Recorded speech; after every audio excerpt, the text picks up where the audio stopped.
গণ অভ্যুত্থানে শহীদদের আত্মত্যাগের ফসল ঘরে তুলতে স্যাটেলাইট ইন্টারনেট চালু করতে চায় সরকার।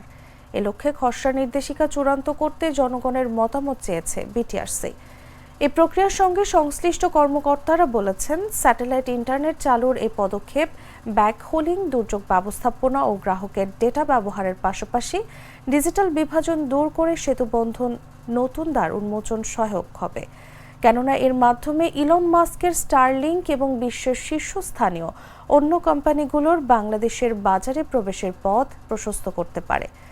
টেলিকম নিয়ন্ত্রক সংস্থা বাংলাদেশ টেলিকমিউনিকেশন রেগুলেটরি কমিশন গত 29 অক্টোবর তাদের ওয়েবসাইটে এ তথ্য জানিয়েছে। এর মধ্যে এনজিএস ও স্যাটেলাইট পরিষেবা অপারেটরের জন্য খসড়া নিয়ন্ত্রক ও লাইসেন্সিং নির্দেশিকা প্রকাশ করা হয়েছে। নির্দেশিকা চূড়ান্ত করতে 18 নভেম্বরের মধ্যে মতামত চেয়েছে বিটিআরসি।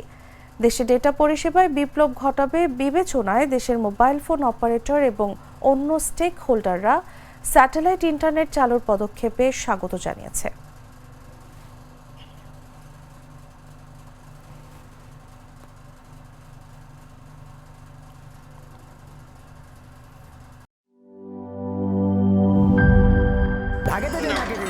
বলছিলাম না সস্তা তিন অবস্থা, এবার বুঝো ঠেলা।